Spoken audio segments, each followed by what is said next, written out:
नमस्कार दोस्तों, आपका स्वागत है यूपी मेंटोर में। तो हम आज पढ़ेंगे UP triple S C computer के क्वेश्चंस, जो कि हमने 100 क्वेश्चंस लिए हैं, जो कि बहुत ही ज़्यादा इंपॉर्टेंट है बोरिंग टेक्नीशियन और UP triple S C AGTA के लिए। तो चलिए वीडियो को शुरू करते हैं। वीडियो को लाइक कर देना, चैनल को सब्सक्राइब कर देना।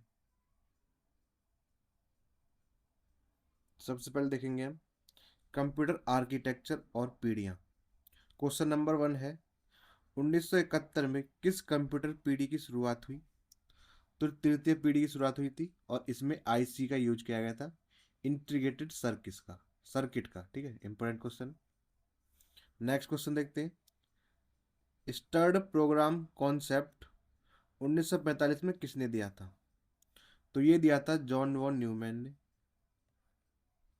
नेक्स्ट क्वेश्चन, हाइब्रिड कंप्यूटर किन दो कंप्यूटरों का मिश्रण है? तो हाइब्रिड कंप्यूटर में एनालॉग और डिजिटल दोनों के गुण पाए जाते हैं, तो इसे कहते हैं हम हाइब्रिड कंप्यूटर। इंपॉर्टेंट है ये भी। भारत का पहला सुपर कंप्यूटर कौन सा है, जो कि कब बना था? 1991 में बना था।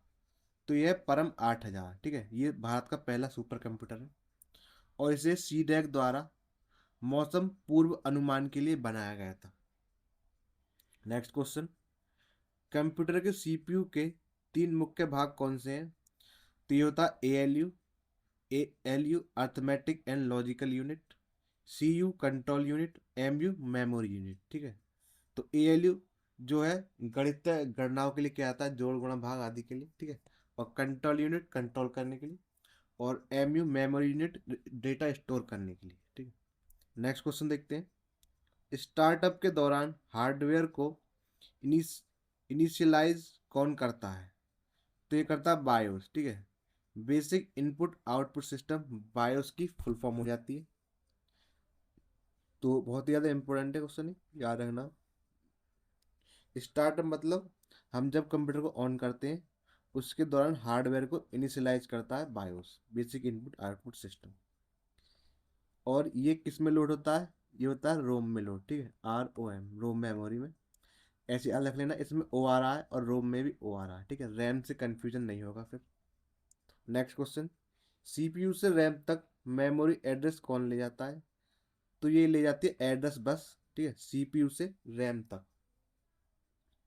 चलिए नेक्स्ट पढ़ेंगे आगे, मेमोरी और स्टोरेज पदानुक्रम देखेंगे। ALU के सबसे करीब और सबसे तेज मेमोरी कौन सी है? तो ये होती है रजिस्टर, ये सबसे तेज होती है।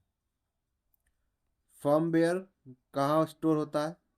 तो होता है रोम में, जो कि एक नॉन वोलेटाइल मेमोरी होती है रोम, मतलब कि अस्थाई परमानेंट मेमोरी होती है। नेक्स्ट क्वेश्चन, किस मेमोरी को बार बार रिफ्रेश करने की आवश्यकता नहीं होती है? तो ये होती है एस मेमोरी। ठीक है, स्टैटिक रैम, इसको क्या है, बार बार रिफ्रेश करने की जरूरत नहीं पड़ती। जबकि एक होती है डी रैम, जो इसमें डी रैम है, इसको बार बार रिफ्रेश करने की जरूरत पड़ती है। नेक्स्ट क्वेश्चन पढ़ेंगे, किस स्टोरेज डिवाइस में कोई मूविंग मैकेनिकल पार्ट नहीं होता? तो होती है SSD, जिसे कहते हैं हम सॉलिड स्टेट ड्राइव। इसमें कोई भी मूविंग मैकेनिकल पार्ट नहीं होता। जबकि जो HDD होती है, हार्ड डिस्क ड्राइव, इसमें मैकेनिकल मूविंग पार्ट्स होते हैं। बिजली जाने पर डेटा नष्ट हो जाता है, यह क्या कहलाता है? तो वोलेटाइल कहलाता है। ठीक है, जैसे कि रैम मेमोरी होती है वो वोलेटाइल मेमोरी होती है, मतलब कि एक प्रकार की अस्थाई मेमोरी होती है। नेक्स्ट क्वेश्चन देखते हैं, एक बाइट में कितने बिट्स होते हैं? तो एक बाइट में कुल 8 बिट्स होते हैं। ठीक है, और जो एक निबल होता है उसमें 4 बिट्स होते हैं। ठीक, तो याद रखना इंपॉर्टेंट है।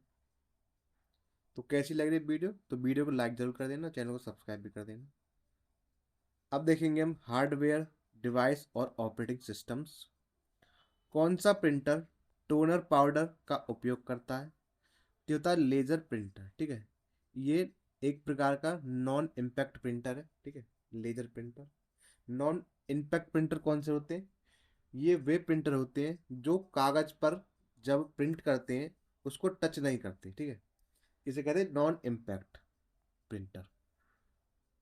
तो ये टोनर पाउडर का यूज करता है प्रिंट करते समय कागज को। तो नेक्स्ट क्वेश्चन देखते हैं। एनालॉग सिग्नल को डिजिटल और डिजिटल को एनालॉग में कौन बदलता है? तो ये बदलता है मॉडेम, ठीक है। इसकी फुल फॉर्म होती है modulator D modulator. Next question देखेंगे। कमजोर सिग्नल को बढ़ाने के लिए किसका उपयोग होता है? तो रिपीटर का यूज करते हैं हम, जो कमजोर सिग्नल होते हैं उसको बढ़ाने के लिए, नेटवर्क को तेज करने के लिए। ऑप्टिकल माउस मोशन को डिटेक्ट करने के लिए किसका उपयोग करता है?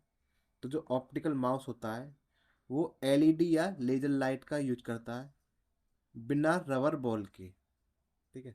आपने देखा होगा माउस जो होता है उसमें एक नीचे लाइट जली होती है, उसी का यूज करते हैं मोशन को डिटेक्ट करने के लिए। नेक्स्ट क्वेश्चन देखते हैं। कौन सा ट्रांसलेटर पूरे प्रोग्राम को एक बार में ट्रांसलेट कर देता है? तो ये होता है कंपाइलर, ठीक है। ये एक बार में पूरे प्रोग्राम को ट्रांसलेट कर देता है। जबकि एक होता है इंटरप्रेटर, ठीक है। कौन सा? इंटरप्रेटर। ये क्या करता है? ये पूरे प्रोग्राम को एक बार में नहीं करता, ये एक एक लाइन करके जब ट्रांसलेट करता है, ठीक है। याद रखना इंपॉर्टेंट है। नेक्स्ट देखेंगे। डेडलॉक की स्थिति में कॉफमैन की चार शर्तें में क्या शामिल नहीं है? तो ये होता है प्री एम्प्शन, ठीक है।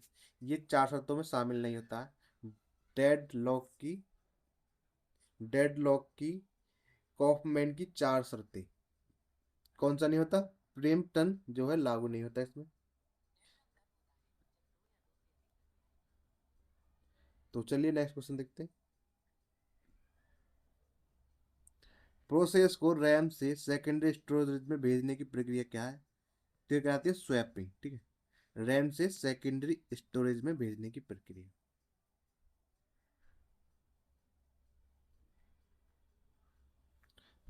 चलिए आगे देखेंगे। एमएस ऑफिस, वर्ड और एक्सेल। एमएस वर्ड में एक ही पत्र कई लोगों को भेजने के लिए क्या उपयोग होता है?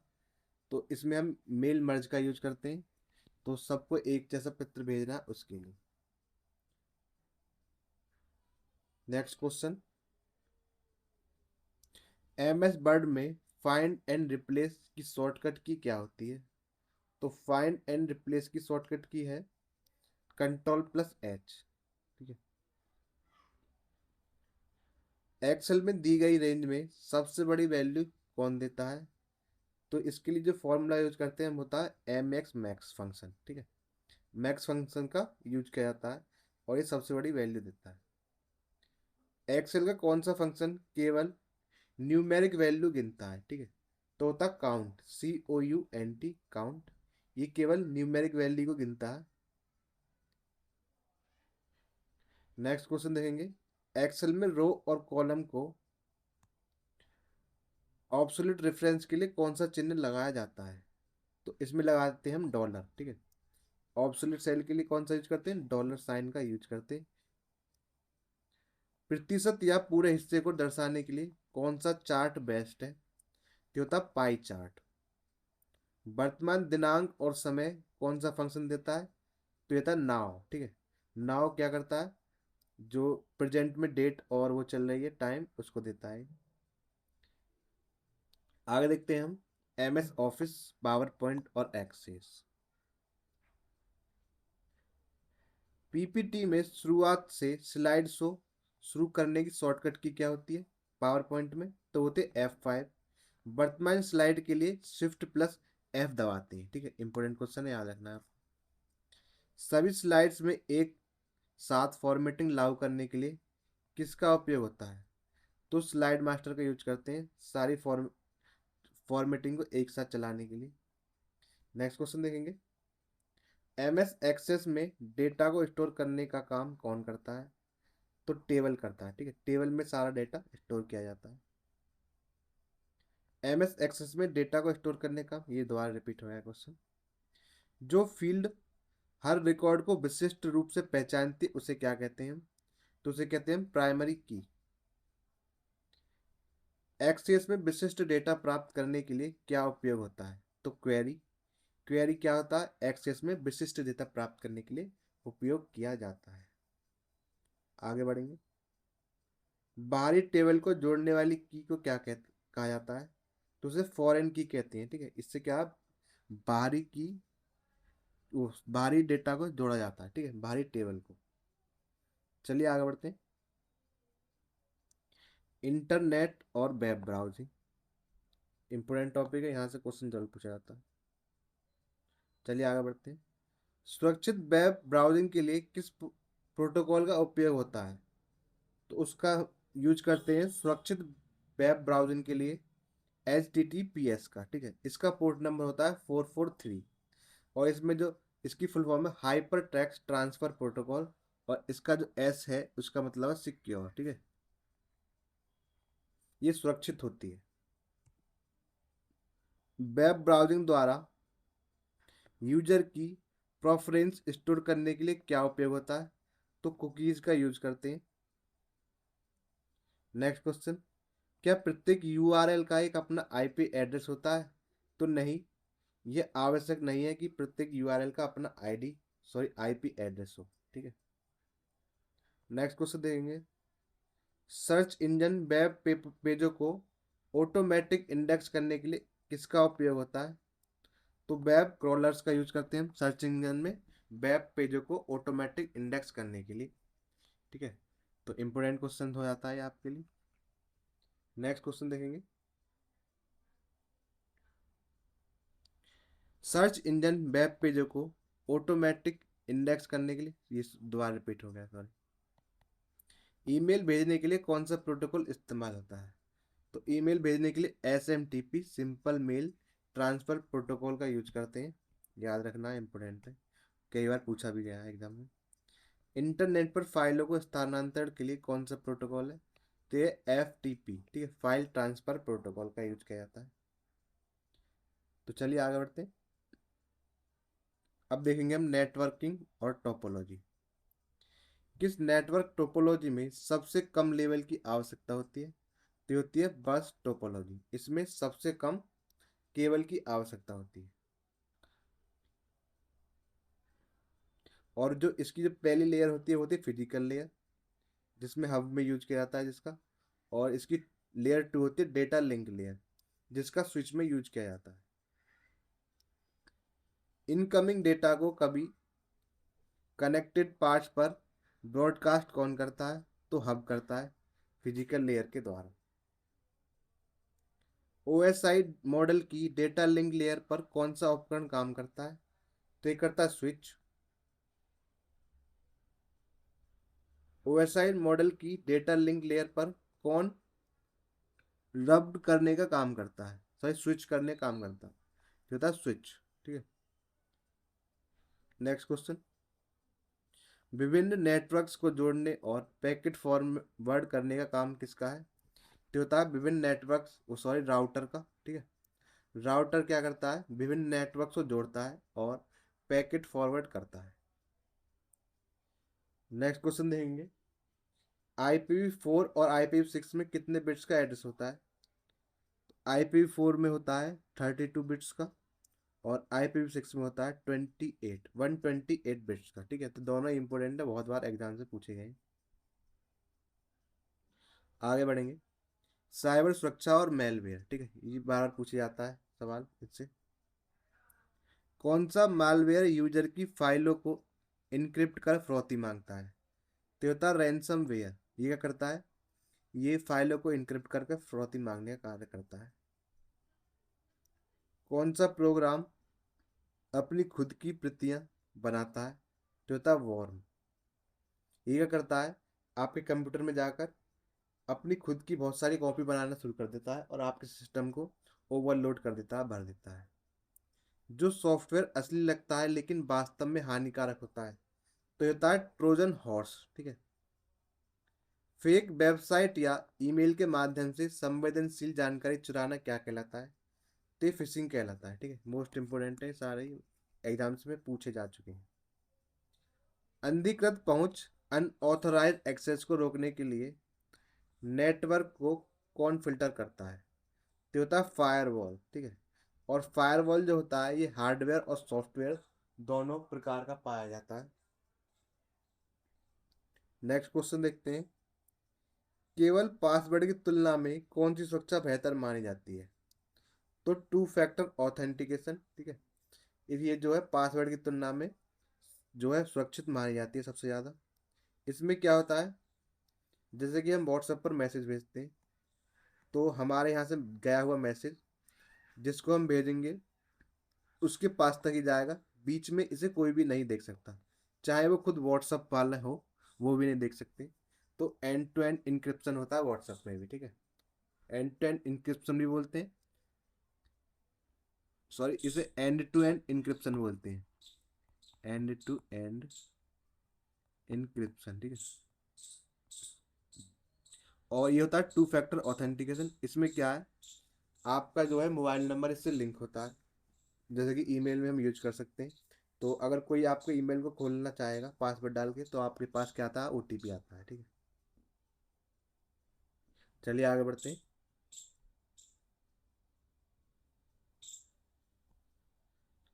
अब देखेंगे हम डिजिटल भुगतान और ई गवर्नेंस, ठीक है, यहाँ से भी क्वेश्चन बहुत ज़्यादा पूछे जा रहे हैं।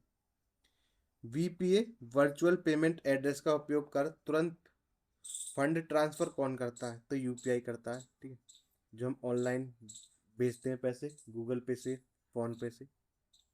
नेक्स्ट क्वेश्चन, हाई वैल्यू और रियल टाइम फंड ट्रांसफर के लिए क्या उपयोग होता है? तो आरटीजीएस का यूज करते हैं हम, रियल टाइम ग्रॉस सेटलमेंट का, ठीक है, इंपॉर्टेंट है। बिना इंटरनेट के *99# डायल करके कौन सी बैंकिंग सुविधा मिलती है? तो यूएसएसडी सुविधा मिलती है, मतलब कि अनस्ट्रक्चर्ड सप्लीमेंट्री सर्विस डेटा, इसकी फुल फॉर्म हो जाती है। नेक्स्ट देखेंगे, आधार का उपयोग करके पैसे निकालने वाली प्रणाली कौन सी है? तो ये एईपीएस, आधार इनेबल्ड पेमेंट सिस्टम बोलते हैं जिसे हम। सरकारी दस्तावेजों की डिजिटल कॉपी सुरक्षित करने के लिए कौन सा ऐप है?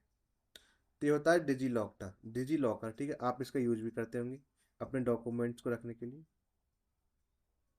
अब आगे देखेंगे भीम का पूरा रूप क्या है? तो यह है भारत इंटरफेस फॉर मनी।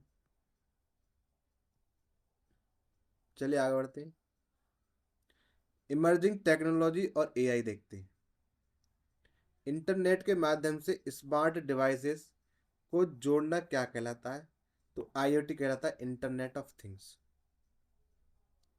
कौन सी तकनीक लिंक्ड ब्लॉक्स में रिकॉर्ड रखती है जिसे बदलना नामुमकिन है?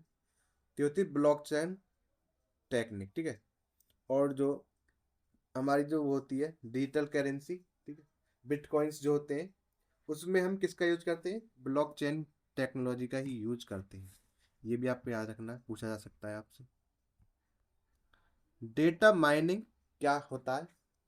तो क्लाउड में यूजर को स्टोरेज और वर्चुअल मशीन देना, सॉरी सॉरी ये दूसरा क्वेश्चन पढ़ ले, यहाँ से क्वेश्चन है, बड़े डेटा सेट से उपयोगी पैटर्न खोजना क्या कहलाता है? तो ये कहलाता है डेटा माइनिंग। नेक्स्ट क्वेश्चन देखेंगे, क्लाउड में यूजर को स्टोरेज और वर्चुअल मशीन देना किस मॉडल में आता है? तो ये आता है आईएएस में, मतलब कि इंफ्रास्ट्रक्चर एज ए सर्विस में, ठीक है। नेक्स्ट क्वेश्चन देखते हैं, मशीन लर्निंग में डिसीजन ट्री और रिग्रेशन किस प्रकार की लर्निंग है?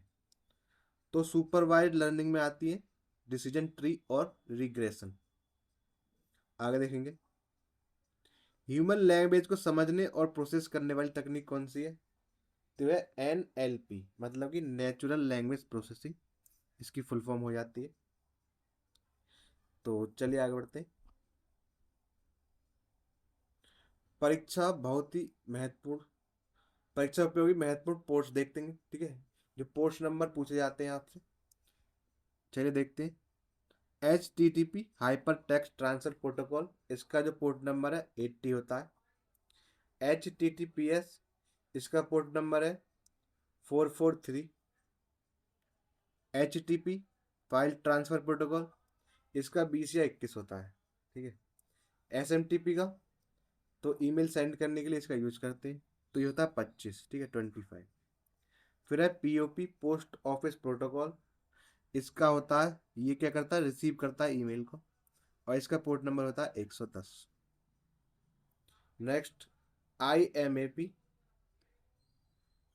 इसका होता है 143। फिर है DNS, डोमेन नेम सिस्टम, तो इसका हो जाता है 53। याद रखना है, इंपॉर्टेंट। अब देखते हैं कुछ फुल फॉर्म। ASCII, इसकी फुल फॉर्म है American standard code for information interchange. एक बार पूछा गया है, इंपॉर्टेंट। URL की फुल फॉर्म देखते हैं, यूनिफॉर्म रिसोर्स लोकेटर, URL की फुल फॉर्म हो जाती है। OSI, ओपन सिस्टम्स इंटरकनेक्शन, इसकी फुल फॉर्म है। फिर है SAS, software as a service, इसकी फुल फॉर्म हो जाती है। तो ये सारे ही क्वेश्चन बहुत ही इंपॉर्टेंट रहने वाले हैं बोरिंग टेक्नीशियन के लिए और AGTA की जो वैकेंसी है उसके लिए भी, ठीक है। तो वीडियो को लाइक जरूर कर देना, चैनल को सब्सक्राइब भी कर लेना। अब देखेंगे हम कुछ शॉर्टकट कीज। तो Ctrl+C+V+X, तो Ctrl+C से कॉपी की जाती है, Ctrl+V से पेस्ट, और Ctrl+X से कट, ठीक है। तो ऐसे याद कर लेना, कट कट कैसे लगाते हैं हम, ऐसे एक्स की तरह। तो इस Ctrl+X से होता है कट, ठीक है, याद रखना। फिर है Ctrl+Z और Y, तो Ctrl+Z अंडू के लिए यूज होता है और Ctrl+Y रीडू के लिए। Ctrl+H का use replace dialog box. Ctrl+Tab का यूज ओपन एप्लीकेशन के बीच स्विच करना। फिर है Alt+F4, इसमें यूज करते हैं कंट्रोल करंट विंडो को क्लोज या शट डाउन करने के लिए, ठीक है। फिर है विंडो D, इसका यूज करते हैं हम डेस्कटॉप को दिखाने के लिए, शो या हाइड करने के लिए। विंडो L, कंप्यूटर को लॉक करने के लिए। और Ctrl+Shift+Escape बटन होता है, इसका यूज करते हैं हम टास्क मैनेजर ओपन करने के लिए। नेक्स्ट क्वेश्चन है F2 का यूज करते हैं सेलेक्टेड फाइल को रीनेम करने के लिए, ठीक है। एडिट के लिए भी यूज किया जाता है इसका। Shift+Delete का यूज करते हैं किसके लिए, फाइल को हमेशा के लिए परमानेंटली डिलीट करने के लिए, ठीक है। तो इसका यूज करेंगे तो हम हमारी जो फाइल है वो जो है विन में नहीं जाती है, ठीक है। जो विन होता है इसमें नहीं जाती है, डायरेक्ट डिलीट हो जाती है। तो इसमें हमने 100 क्वेश्चंस पढ़ लिए हैं जो बहुत ही मोस्ट इंपोर्टेंट है बोरिंग टेक्नीशियन के लिए और AGTA वाली वैकेंसी के लिए। तो कैसी लगी वीडियो को लाइक कर देना, चैनल को सब्सक्राइब कर लेना, और PDF चाहिए तो हमारे टेलीग्राम चैनल से जरूर जुड़ जाएं। तो बहुत बहुत धन्यवाद वीडियो को लास्ट तक देखने के लिए। बेहतरीन रिवीजन के लिए जुड़े रहें। PDF और मास्टर नोट्स के लिए स्कैन करें, लाइक, कमेंट और सब्सक्राइब करें। आपकी सफलता हमारा संकल्प।